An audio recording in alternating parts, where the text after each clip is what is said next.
अब तक हमने बिहार एसटीटी प्रिपरेशन की बहुत ज़्यादा जर्नी को पार कर लिया है।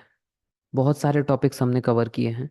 और फिलहाल हम देख रहे हैं ऑब्जेक्ट ओरिएंटेड प्रोग्रामिंग सेक्शन, जिसमें हमने सी प्लस प्लस लैंग्वेज का इस्तेमाल किया है। और उससे भी पहले जिन जिन टर्मिनोलॉजीज और जिन टूल्स की हमें ज़रूरत है, हम वो चीज़ जान रहे हैं। आज हम लोग जानने वाले हैं कि कैसे हमारा सीपीपी फाइल, यानी सी प्लस प्लस में जो हम फाइल बनाते हैं, वो कैसे एक एग्जीक्यूटेबल फाइल में कन्वर्ट होता है। तो इसके लिए आपको पहले से जानना होगा क्या है हमारा compiler, assembler, linker, header file और प्री प्रोसेसर। तो इन सारी वीडियोस को हमने पहले ही पब्लिश कर रखा है। तो आइए खुद को खुद से थोड़ा और बेहतर बनाते हैं।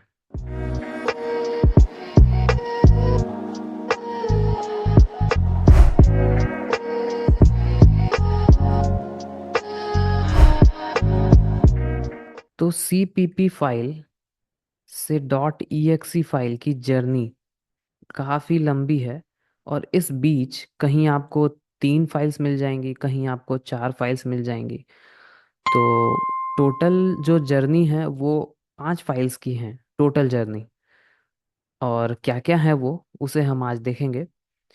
तो जैसे ही सीपीपी को रन किया जाता है, हमारा जो dot CPP file, C plus plus file है, उसे जब रन करते हैं, तो हमारा जो प्री प्रोसेसर है वो एक फाइल जनरेट करता है।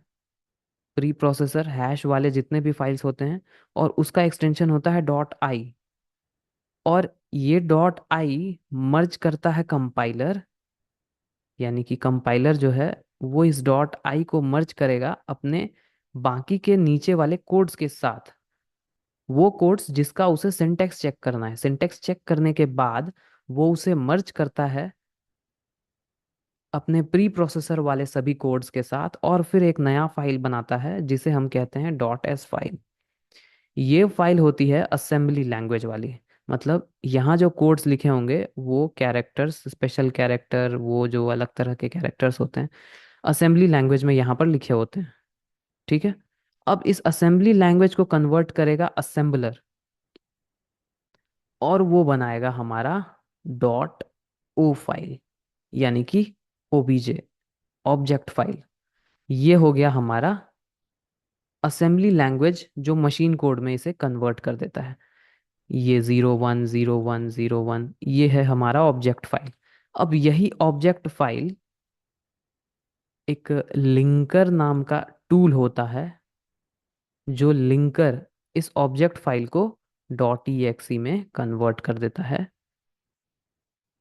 और यही प्रोसेस्ड फाइल जब हम क्लिक करते हैं, डबल क्लिक करते हैं, तो हमारे सारे के सारे लिखे हुए कोड वो ऑपरेटिंग सिस्टम के द्वारा रन कर दिए जाते हैं। तो जो सी प्लस प्लस वाली फाइल है, जो हमारी सबसे पहली फाइल है, उसे हम कहते हैं सोर्स कोड। सोर्स कोड वाली फाइल है वो, उसमें जो प्री प्रोसेसर्स यानी हैश इंक्लूड, हैश डिफाइन वाले जितने भी कोड्स हैं, सब एक जगह मर्ज होकर के आई फाइल क्रिएट करते हैं, डॉट आई।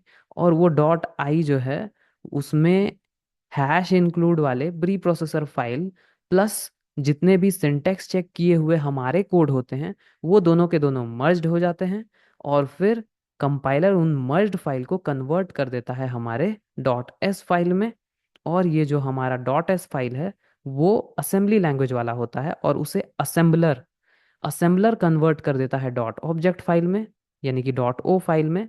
और लिंकर जो लाइब्रेरी फाइल्स से जितने भी प्रोसेस किए हुए पहले से फंक्शंस होते हैं, उन सभी को इस ऑब्जेक्ट फाइल में मर्ज करता है। और वो मर्ज किए हुए फाइल से एक टोटल हमारा डिजायर्ड ईएक्सी फाइल बना करके दे देता है। ये है हमारी ईएक्सी जर्नी, यानी सी प्लस प्लस फाइल से डॉट ईएक्सी फाइल तक की जर्नी, जिसमें हमारा प्री प्रोसेसर यानी कि हैश वाला, उसके बाद